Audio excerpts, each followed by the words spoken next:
Facebook find Bigfoot. Update on the camper video and final confirmation analysis.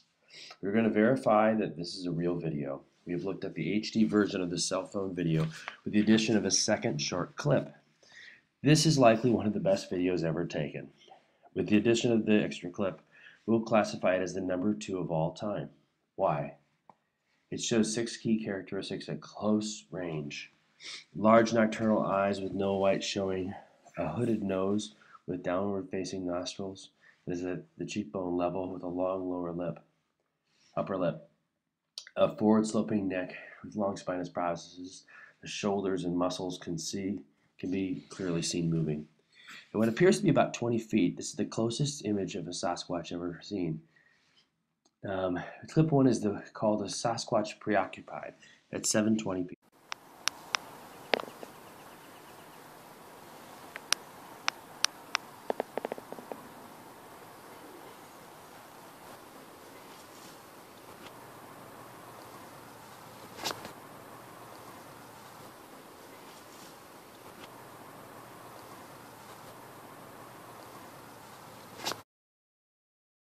All right, now we'll rotate it so you can see it and moving back and forth, and it's doing something.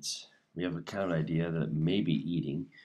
As it goes back and forth, you can see the screen moving back in and out of focus. Clip 2 we call face to face, exhale, then adrenaline rush. The Sasquatch is staring straight at the filmer. It appears that this is meant to be a simple photo. Listen to the exhale at the end. It's incredible.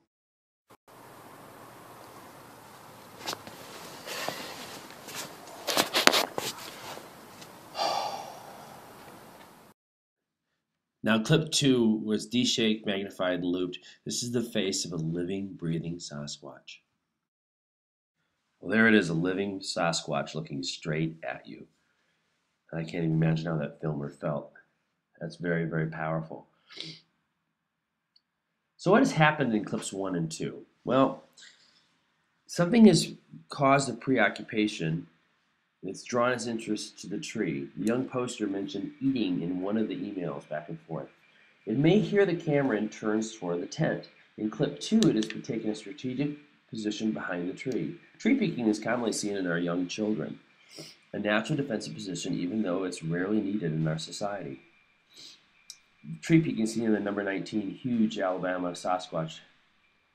And you can see it right there. It's amazing. It's just watching. It's about 10 feet tall. It's massive. It's observing. This is taking the exact same position behind.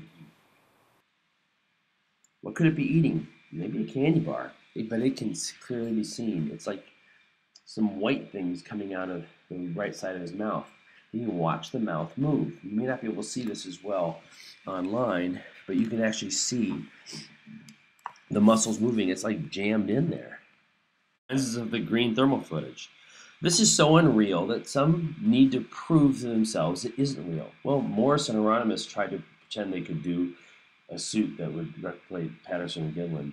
But note the high forehead of a modern human. It doesn't fit inside of this cranium. Watch the muscles in the left scapula rise and abduct. It's because they are slightly different. They are much bigger trapezius and rhomboideus muscles and allow them to climb or pull whatever. In modern humans, these are diminished tremendously, and it's not quite the same. You can see them attach here. They come all the way up. They attach right up in the base, of the skull. And you see that shoulder rise as it turns around to look to the left. You just can't make a suit that's like this, that's so anatomically correct. At 2 times speed, if you speed it up, you really can start to see the tendons in the neck because they're kind of moving slow. Now we'll make them move faster. And you can see, it's just incredible. It moves back, forth. It's just not a normal human, not normal human back muscles. Okay, could it be CGI? We've talked about this a little before. No, there's a screen between the subject and the camera. One video expert said there's no way because you have a green screen. We can't have a screen between the image and the filmer, and then it's going in and out of focus. So let's talk about morphology. It has a high hooded nose. It's a human-shaped nose, and it has extraordinary significance. People have had hundreds of eyewitness sketches And you normally have a long upper lip, but sometimes different people have different theories. Out of Africa theorists envision like an ape-like nose. But that's not at all what Bigfoot's all about. It's not like the surviving great apes would have a forward-facing nostrils. These nostrils just let water in. Founder Jeff Anderson interviewed a man who had a 20-minute observation of a face in West Virginia, and he saw this hooded nose and these downward-facing nostrils. Let's compare it to the William Evans baby in the car with a tree. He focuses in, it's hiding right there, and you can see the eyes, the mouth, and you see the nose, but you can't quite see the nostrils. You can't quite see because it's kind of, you only see the side of it. But here you get to see the nostrils. This is the closest and best thing because it's 720p. It's great. So look at the nose in profile. You can see it sticks kind of forward. You can see those heavy cheekbones and a heavy brow ridge. Do Sasquatch have large nocturnal eyes? Well, yeah, you don't see any whites here, do you? Okay, this is seen in the formerly #2 video, now the #3 video, the Woodpile Thermal by Christopher Noel. And here you see this thermal image with these big, huge nocturnal eyes. And you can measure the tree, you can measure the milled boards, and you can see that this is a huge fella, 4 inches across, whereas in modern humans, only 2.5 inch. That's very important for other reasons, but you can kind of see the same thing here.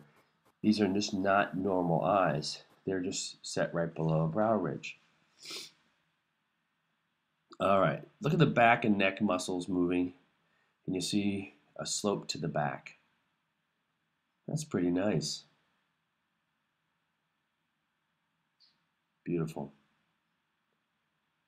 Look at the sheen in the coat, everything as it walks all the way down, keeps walking through the debris field. Well, you see that same kind of slope here. It's kind of like a gorilla. Okay, we talk about coned head a lot. It's because the head is forward on the cranium. It's down. It's not in the same position of a modern human. It doesn't sit directly on top of the shoulders. It sits forward, and so there's this slope to the back, so it can kind of connect to the head.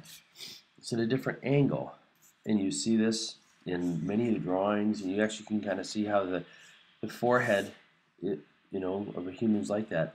Here's number 15, South Jersey Sasquatch. Here's number 22, Perfect Profile. You can see that same, lack of forehead. You see a backward slope. Here's Prince Edward Island, like number 6 or so. You see it going along. Here's number 21, The Fence Jumper by M.K. Davis, 48-inch fence. So it goes over. You see that coned head going backwards, nice smooth run. Super thick vault is 2.5 times thicker in these old archaic humans. Okay, it gives protection for nocturnal forest pursuit. That's why the forehead in your body is the strongest bone. Because if you break your head running through the forest at night, that's what it is. Now, auburn hair is probably the best color at night as far as deep sea hunters, is they have this auburn hair. Well, you see it in this film. You'll see it in Laraysville and about maybe 8 other films. But here, you can see that beautiful auburn color. Well, that, in low light conditions, is actually better than black for hunting. Sounds unusual, but it is, and that's why all the deep sea creatures have this same kind of red color, because you can't see it. A forward-sloping neck with the long spinous processes and the high shoulders are pretty important. Okay, this is seen in the number 9 Freeman film. The Freeman film, at one point, the creature is turning and its head's down and it's turning to the side, kind of lifts and turns. In 3 Kips Miyaka, you see the high shoulders there. It's pretty awesome. Boom, there's the money shot. And as it walks away, you see the high shoulders. So the heavy brow ridge is also called a suborbital torus. And you see it there. You see that ridge along the top. There you can see where earlier in the film, you can see the brow ridge when he's turning at the right angle. You also see that in the Minnesota Auburn. As it runs through the trees, You can see how that brow ridge would be very important to protect the eyes and also be very important to have that cranial vault to protect against you hitting a tree. So you're running through. It's pretty cool. That's the natural human body plan. Some humans actually have that same body plan even today. The cranial keel is also seen in this. And this is something we've never featured in any of our videos, and so we're not sure exactly how anyone would know this. But you can see it. There's a little bump right above the brow ridge. That bump is a very important strength point. Now, you can kind of see that same thing in the Pennsylvania white very quick video. In humans, you see that heavy brow and you see that cranial keel. Conclusions. Well, we have seen tens of thousands of fake videos, even movie quality videos. Either this was a pure accident and is certainly a Sasquatch, or an extra measure of genius and determination was needed to get a Sasquatch this close. We believe that it is nearly impossible to produce a suit with its exacting detail without CGI. This is a living, breathing creature. Sasquatch shockingly occupied the whole of North America and operated a tremendous physical mental advantage to modern humans. We have waited for a film like so long to see the nose of a Sasquatch. It has tremendous significance. The secret of your existence in our great society is as clear as the nose in your face. In fact, it is the nose of your face. It allowed us to become the social creatures we have become. In the last chapter of the book, You Are a Sasquatch, we talk about what name we'll give this creature when it is discovered by science. Homo erectus americanum, Homo primum, the first man. Might we suggest a name as magnificent as Homo noctum magna venata, or whatever the correct Latin name is, for the great night hunter?